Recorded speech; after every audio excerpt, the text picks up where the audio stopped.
The night sky above the ruined planet was silent but not peaceful.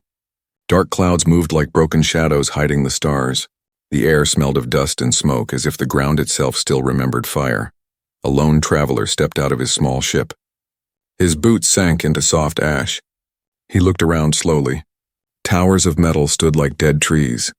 Broken screens and shattered glass covered the ground. It was not a home anymore. It was a graveyard. He was not supposed to land here. His ship had caught a weak signal, a human signal. Only one line repeated over and over, "Help us." It was old, maybe years old, but his heart told him he could not ignore it. So he came. The traveler walked forward carefully. His eyes moved across the ruins.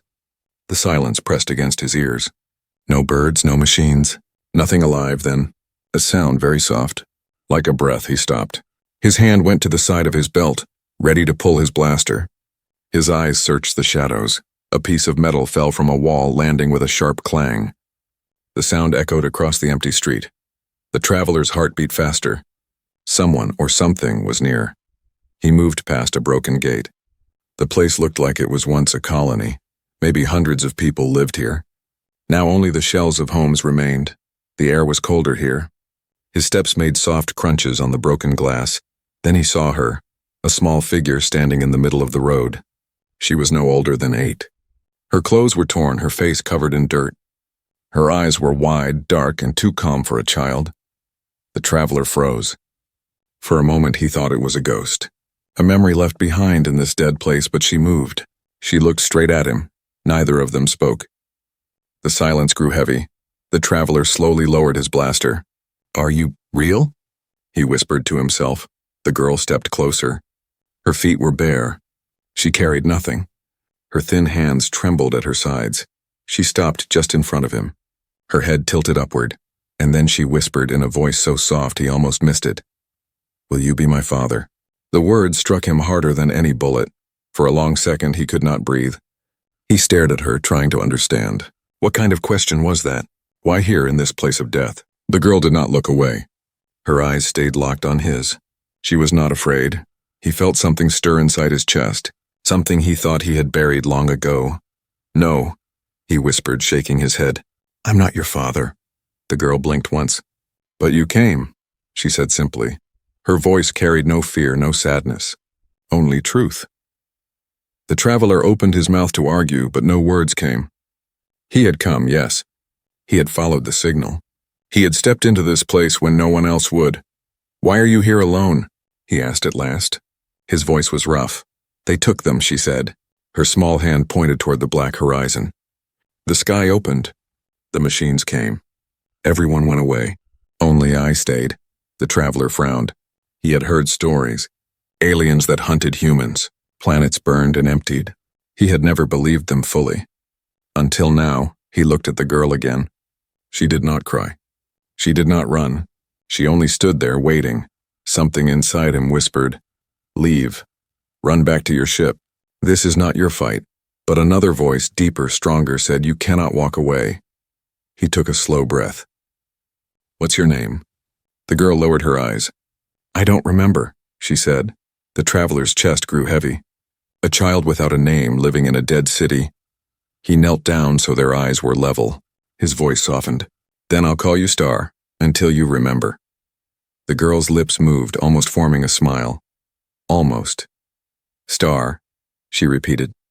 The traveler stood again and looked around. The ruins seemed darker now, the silence sharper. He knew something was watching. "Come," he said, holding out his hand. "We can't stay here." The girl's small hand slid into his. Warm, real, fragile.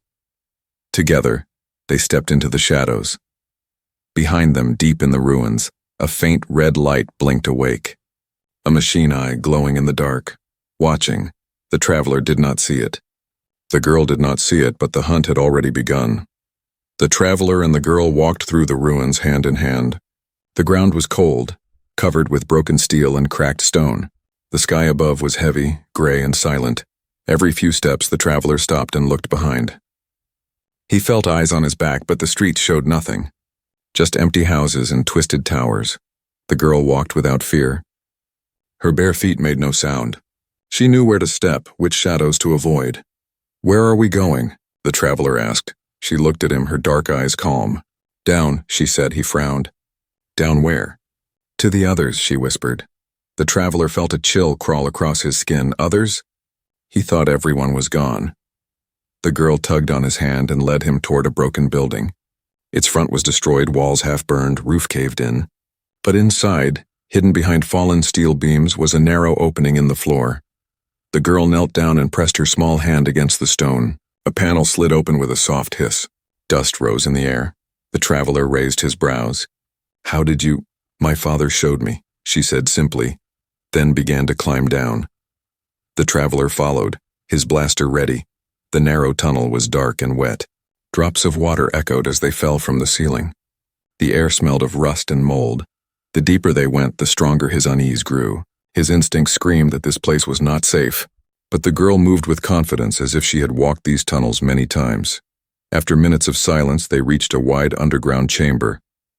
The traveler froze. His heart sank. It was not empty. All around the chamber were signs of life, but not living life. Rusted beds, small toys covered in dust, old clothes lying in heaps, a child's shoe, a broken screen flashing the same words again and again. "Help us." This was the source of the signal. The traveler's throat tightened. He looked around carefully. There were no bodies, only traces, as if people had vanished suddenly, leaving everything behind. The girl's voice broke the silence. "They lived here. After the sky burned." The traveler turned to her. "And then?" "They came," she whispered. Her eyes shifted toward the far end of the chamber. The traveler followed her gaze. His chest tightened when he saw it. On the wall were black scars, long and deep, as if something with claws had torn through the stone. The traveler stepped closer. The marks glowed faintly red, like embers still alive. He touched the edge with his glove. Warm, not old. Recent. He looked at the girl sharply. "How long ago?" Her face was blank. "They come, again and again. They look for us. They listen for voices. They smell the air." The traveler felt his blood run cold. Whoever they were still here. Suddenly a sound echoed through the tunnels. A deep hum, mechanical, growing louder. The girl grabbed his arm. "Hide," she whispered. She pulled him toward a side passage. They pressed against the wall. The hum grew stronger. From the tunnel entrance, a red light spilled into the chamber. A machine stepped in, tall, thin, with metal legs that clicked on the stone. Its head was a sphere, glowing with one large eye. The red light swept across the chamber, scanning. The traveler held his breath. His hand tightened on his blaster, but the girl's small fingers pressed against his wrist. "No," she mouthed. The machine stopped. Its red eye flickered. It scanned the chamber again, then turned slowly toward their passage. The traveler's heart pounded. If it looked 1 inch further, it would see them. The girl did something unexpected. She pulled a small piece of metal from her pocket and threw it across the chamber. The sound of the clatter echoed loudly. The machine's eye flashed. It turned sharply and walked toward the noise. Its legs clicked faster, vanishing into the shadows. The traveler exhaled slowly. The girl looked at him with calm eyes. "You cannot fight them." "Not yet," he stared at her. This child had survived here under the machines, using tricks and shadows. She was more than she seemed. He nodded once. "Then show me. Show me everything you know." The girl tilted her head. For the first time, her lips curled into a faint smile. "I will, but you must not leave." "I won't," he said firmly, though part of him still wanted to run. The girl turned deeper into the tunnels. "Come. There is more." The traveler followed, his eyes scanning the shadows, his heart heavy with questions. Who were these machines? Why did they hunt humans? And how long could he protect this child in a place where even light seemed afraid to stay? They disappeared into the darkness, while behind them, the machine's red eye glowed brighter. It had heard more than it showed, and now it was calling others. The tunnel stretched endlessly, cold and damp, twisting like the inside of some sleeping beast. The traveler's footsteps echoed softly, but the girl moved in silence as if she were part of the darkness itself. He followed close, his blaster in hand. The sound of machines still lingered in his ears. That red eye, that clicking of metal legs, it was burned into his mind. "How long have they hunted here?" he whispered. The girl's answer came soft but steady. Since the fire fell, since the sky broke, he frowned. What do they want? The girl stopped. Her small hand pressed against the wall. She turned her face toward him, her voice barely a breath. They want us gone. They take humans. They never bring them back. The traveler's chest tightened. He had fought many enemies in his life, but enemies who hunted without mercy, without reason, that was worse. That was war without end. Before he could speak again, the tunnel shook. A low hum filled the air like a swarm of angry insects. The girl's eyes widened. They are near, the traveler raised his blaster. Then we run, but the girl shook her head. If you run, they hear. If you fight, they call more. The sound grew louder. Red light spilled from the corner of the tunnel. Another machine was coming, smaller, faster. Its eye blinked like a beating heart. The traveler cursed under his breath. He knew machines like this, scouts. Their purpose was not to kill, but to mark prey, and once they marked, hunters followed. The machine slid into view, its legs tapping sharp against the stone. It moved its head side to side, scanning. The traveler aimed, finger tight on the trigger. The girl caught his hand again, whispering fiercely, "No shooting." He looked at her, shocked. Why not? Her eyes burned with strange fire. Because they learn. Every time you kill, they remember. Before he could argue, the girl pulled him into a side shaft. The opening was so small he barely fit. They crouched low, hidden behind old pipes and rock. The machine stopped. Its red eye swept past them, pausing for a long second. The traveler held his breath. Sweat rolled down his face. Finally, the machine moved on. The hum faded into silence. The traveler let out a harsh breath. This is madness. You cannot live like this. The girl's reply was soft, almost bitter. I already do. Her words cut deeper than any blade. They moved again, deeper into the tunnels. But the traveler felt no relief. His instincts screamed louder now. The machines were not wandering aimlessly. They were hunting, and the hunters were drawing closer. The girl led him to a wider chamber.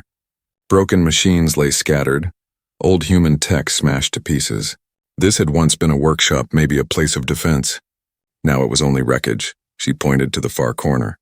There, the traveler followed her finger. On the ground, half buried under debris, was a strange device, human-made but unfamiliar. A beacon, a shield generator? He could not tell. My father built it, she whispered. He said it could hide us. The traveler knelt beside it. The machine was dead, wires torn, circuits blackened. He touched the surface, cold, lifeless. If we can fix it, he muttered, maybe it can still work. But before he could examine it further, a sharp metallic screech filled the air. The girl gasped. From the shadows of the chamber, 3 red eyes appeared, glowing like burning coals. The machines had returned. Not scouts. Hunters. They were larger, their legs sharp and long, their arms ending in claws of steel. Their movements were swift, precise, silent killers in the dark. The traveler pulled the girl behind him. His blaster hummed as he powered it up. You said don't fight, he growled. But if they find us, we're dead. The girl clutched his arm. If you fight, more will come. If you run, maybe we live. The hunters stepped forward, their red eyes fixed on the traveler. He aimed, finger trembling. The lead machine tilted its head. For a chilling second, the traveler felt like it was studying him, almost recognizing him. Then the machine raised its claw and screeched.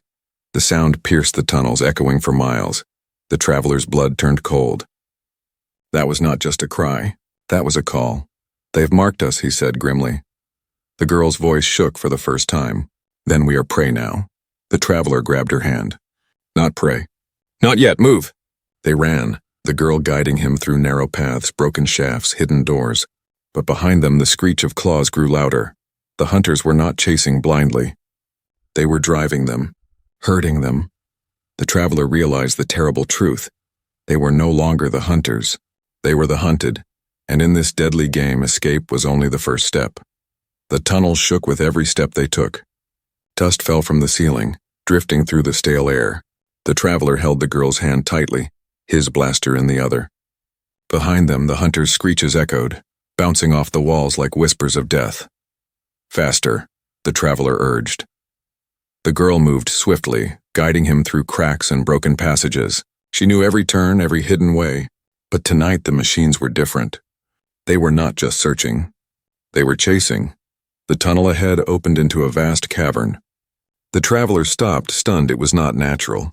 Humans had carved this place. Huge walls of steel and stone rose high, holding ancient banners now torn and blackened. This had once been a stronghold, a last stand, but now it was a ruin. The girl's eyes grew distant. "My father fought here," she whispered. The traveler looked around. Scattered weapons, burned armor, shattered machines. Ghosts of a battle long lost. He could almost hear the screams, smell the smoke of war that had ended years ago. Before he could answer, a deep rumble shook the cavern. The ground trembled beneath his feet. The girl froze, her face pale. The traveler raised his blaster. "What was that?" She whispered one word, barely audible. "Titan." The rumble grew louder, a metallic groan like steel bending under impossible weight. From the far side of the cavern, shadows shifted. Then it appeared, the Titan machine. It was enormous, towering higher than the cavern walls. Its body was built of dark plates of armor, glowing with red veins of energy. 4 massive legs crushed the ground with each step. Its head was a dome, a single burning eye that lit the cavern like fire. The traveler's breath caught. He had seen war machines before, but never one like this. This was not built for patrol. This was built for annihilation. The girl clutched his arm, trembling for the first time. It hunts the last humans, always. It never stops. The Titan's eye swept across the cavern. When it landed on them, the ground shook with a new roar, a sound that was both machine and monster. The traveler pulled the girl behind broken walls. "Stay low." A beam of red light fired from the Titan's eye, cutting through stone as if it were paper. The wall exploded beside them, throwing debris across the floor.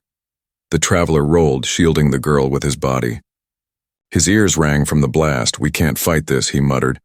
The girl looked up, her eyes sharp even through fear. "There is a way. My father left something." The traveler frowned. "What?" She pulled a small object from the chain around her neck. A locket, worn and cracked. She pressed a button and a faint hologram flickered into the air. A map, drawn in blue light, showing paths beneath the stronghold. "My father said it leads to the weapon," she said. The traveler stared at the map. His chest tightened. A weapon? Maybe the only chance against this Titan. But the ground shook again. The Titan machine was moving closer, each step breaking stone, each roar echoing like thunder. The traveler grabbed her hand. "Show me the way." They ran toward a narrow tunnel at the edge of the cavern. The Titan's massive claw slammed down, smashing the ground where they had just stood. The shockwave threw them forward. The traveler coughed, pulling the girl to her feet. "Go!" he shouted. They darted into the tunnel, stone falling around them. Behind, the Titan forced its bulk forward, tearing through walls, crushing everything in its path. The tunnel was narrow, twisting, but the Titan's long claws tore through the rock, reaching for them. The traveler fired his blaster at one claw. Sparks flew, but the machine barely flinched. "It doesn't stop," the traveler growled. "It never stops," the girl answered. Her voice carried no hope, only truth. The map in her locket glowed faintly, guiding them deeper. The path turned steep, leading down into the earth. But the Titan followed. Rocks crashed, dust filled the air, and the sound of grinding metal grew louder. The traveler's lungs burned as he ran, dragging the girl with him. Finally, the tunnel opened into another chamber, smaller, hidden, untouched by war. At its center stood a sealed door, covered with human markings. The girl's locket glowed brighter, lines of light running across the door. With a heavy groan, the steel began to shift. The traveler turned. The Titan's eye burned in the tunnel behind them, its claws ripping the stone apart. "Hurry!" he shouted. The door slid open just as the Titan forced its head into the chamber. The traveler and the girl dove inside. The door slammed shut, cutting off the roar of the monster. For a moment, there was silence. Only their breathing filled the dark. The traveler leaned against the wall, his chest rising and falling. "That thing, it's not just a machine, it's a monster." The girl nodded, clutching her locket tightly. "It will not stop until we are gone. But inside here, we may find the only way to end it." The traveler looked into the dark chamber ahead. Strange machines waited inside, covered in dust, forgotten by time. For the first time, he felt the faint spark of hope. But hope came with a price.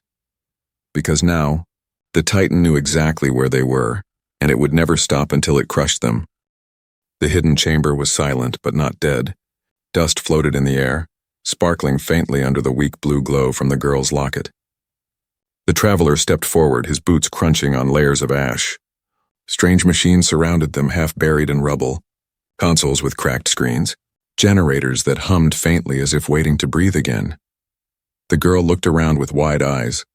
Her small fingers brushed over the walls, tracing the human symbols carved there. "My father built this place," she whispered. The traveler raised his blaster, scanning every corner. "Then maybe your father left more than just a map." The girl held the locket out. The blue light pulsed, then shot out in lines across the chamber.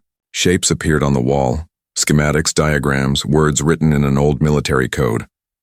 The traveler frowned. He recognized some of it. Weapons research. Energy cores. Defensive systems. This was no ordinary bunker. It had been a laboratory. A place to build something powerful. At the center of the chamber stood a sealed pod covered in wires.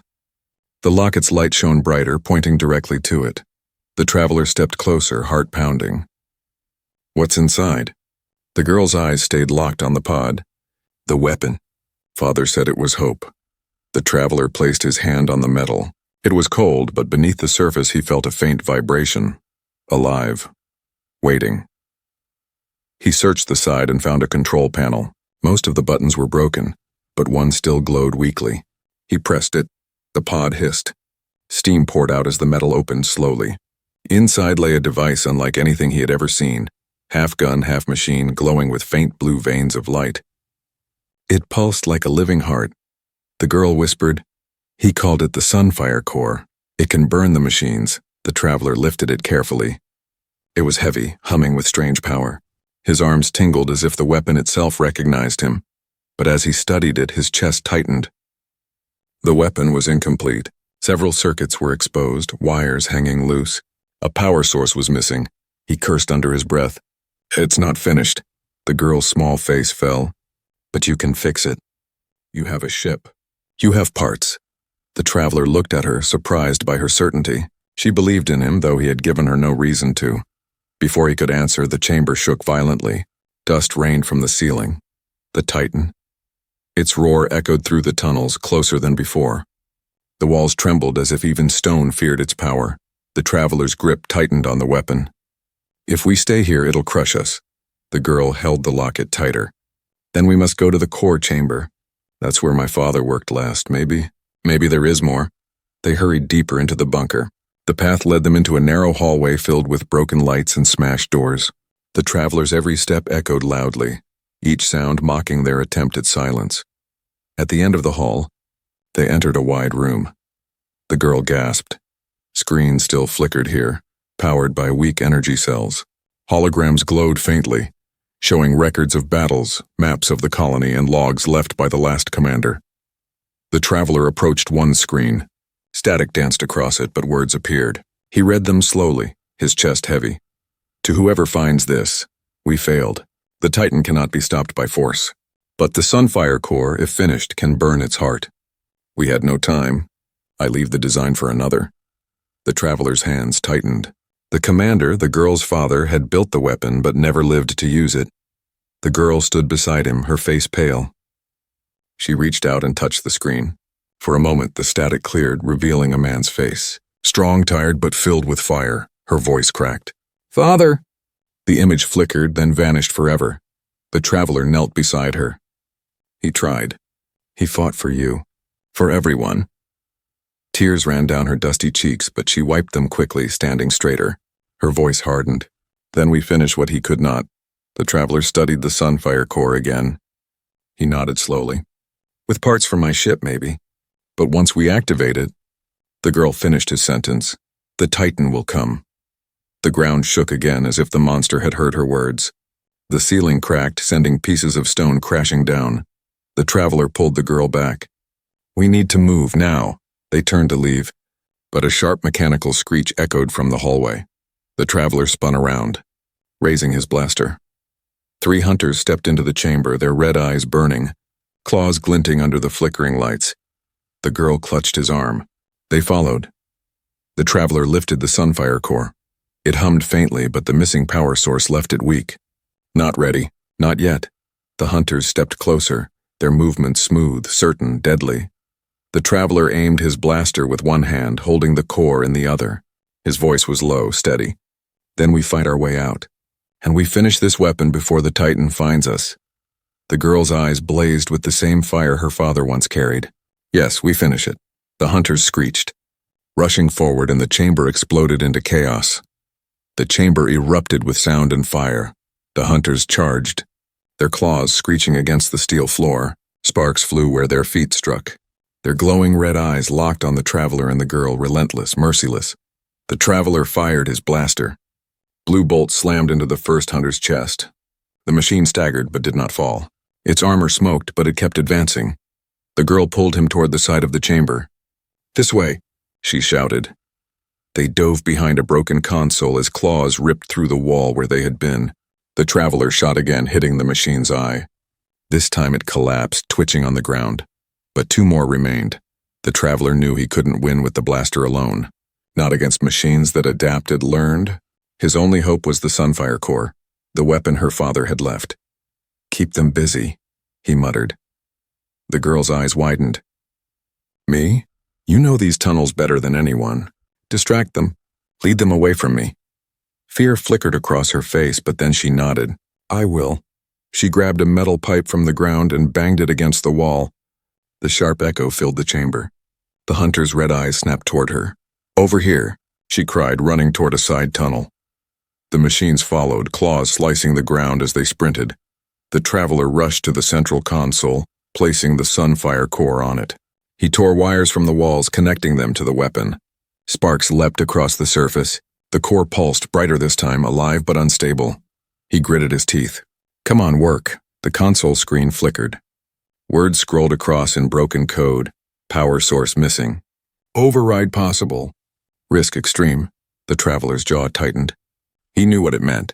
The core could be forced to activate, but it would drain energy from any connected system, including him. A scream echoed down the tunnel. The girl.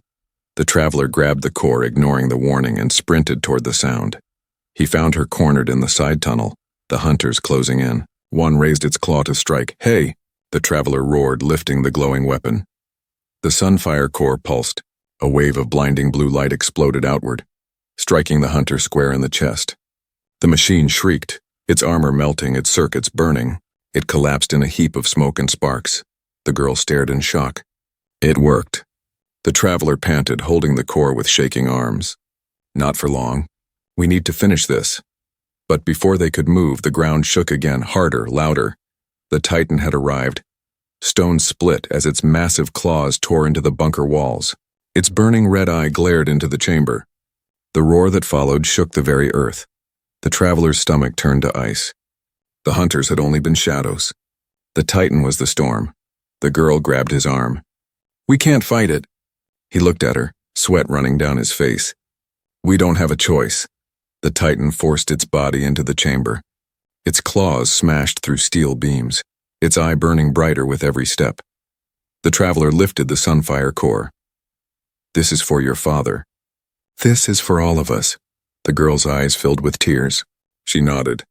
"Then I'll fight too." She darted across the chamber, banging the pipe again, drawing the Titan's eye for a moment. The massive machine turned, blasting a red beam that missed her by inches, carving a hole through the floor. The traveler took aim. He funneled every ounce of power into the core. The weapon hummed louder, vibrating violently in his hands. Blue light spread across his arms, burning his skin, but he held on. "Come on," he growled. The Titan roared, raising a claw to strike him down. The traveler fired. A beam of pure blue energy exploded from the core, striking the Titan's eye. The cavern filled with light so bright it blinded him. The Titan screamed, a sound like metal tearing and thunder crashing. Its armor cracked, flames bursting from inside. The traveler fell to his knees, the core heavy in his hands. His vision blurred, his chest burning. The Titan staggered, crashing against the walls. But it did not fall. Not yet. The girl ran to him, grabbing his arm. "Again!" He tried to lift the core, but his strength was fading. "It's too much." She placed her small hands over his. "Then we do it together." Her voice was fierce, steady. Her father's fire lived in her. The traveler gritted his teeth, pushed through the pain, and aimed once more. The girl held the weapon with him, her small body shaking but unyielding. They fired. The second blast tore straight through the Titan's chest. The monster roared one last time, then collapsed. Its massive body crashed into the chamber, shaking the ground, filling the air with smoke and fire. Silence followed. The traveler dropped the weapon. His arms burned, his body weak. He fell against the wall, struggling to breathe. The girl knelt beside him, eyes wide with shock and hope. "We did it," he smiled faintly. "You did it. Your father would be proud." The ground rumbled again, not from the Titan this time, but from the collapsing chamber. The walls cracked, the ceiling began to fall. The girl clutched his hand. "We must leave!" The traveler tried to rise but staggered. His body was failing. Still, he pulled her close. "Then we go, together." They stumbled toward the exit, smoke and fire chasing them. Behind them, the Titan's corpse burned like a dying sun. And ahead, the faint light of freedom waited. The tunnel shook as the walls collapsed behind them. Fire and smoke poured through the cracks. The traveler held the girl's hand, pulling her forward with every bit of strength he had left. His legs trembled, his chest burned, but he refused to fall. The Titan was dead. The Sunfire core had burned its heart. But victory came with ruin. The bunker was breaking apart as if the earth itself wanted to bury the secret forever. "Faster." He coughed. The girl ran beside him, her small feet light against the stone. She was not crying. She was not afraid. She was focused, eyes sharp, guiding him through falling rubble. Together they burst into an opening at the far end of the tunnels. Cold night air rushed over them. For the first time in hours, the traveler saw the stars above. He collapsed onto the ground, gasping for breath. The girl knelt beside him, holding his arm. Her eyes searched his face with worry. "You're hurt," she whispered. He laughed weakly. "I've been worse," but he knew the truth. His body was failing. The Sunfire core had taken its price, draining his strength, burning his skin, tearing at his veins. He would not last long. The girl's hands trembled as she touched the burns on his arms. "You can't leave me," she said. He looked at her into those dark eyes that had survived when no one else had. "I'm not leaving," he said softly. "Not until you're safe." A silence stretched between them. The wind carried the smell of ash from the ruins below. The girl finally spoke. "Will you still be my father?" The traveler's throat tightened. He remembered the first time she asked, standing alone in that broken street, whispering those words. Back then, he didn't understand. Now he did. He smiled, weak but true. "I already am." The girl leaned against him, resting her head on his shoulder. For the first time, she allowed herself to cry. Quiet tears that carried the weight of loss, fear, and hope. The traveler wrapped his arm around her. His body ached, but his heart felt lighter than it had in years. Above them, the stars flickered. Among them, one star moved, slowly, steadily. A ship. The traveler's eyes narrowed. He reached for his wrist device, the one thing he had saved from his ship before it was destroyed. With a few weak taps, he activated the distress beacon. A faint blue signal pulsed into the sky. The girl's eyes widened. "Someone will come." He nodded. "They'll hear it. They'll come for you." Her small hand tightened around his. "For us." He didn't correct her. Minutes passed. The night grew colder. The traveler's breath slowed. His vision blurred. He leaned against the rock, closing his eyes. The girl shook him. "Don't sleep. Stay with me." He forced his eyes open, smiled faintly. "I'm here." Then, faint at first but growing louder, came the distant hum of engines.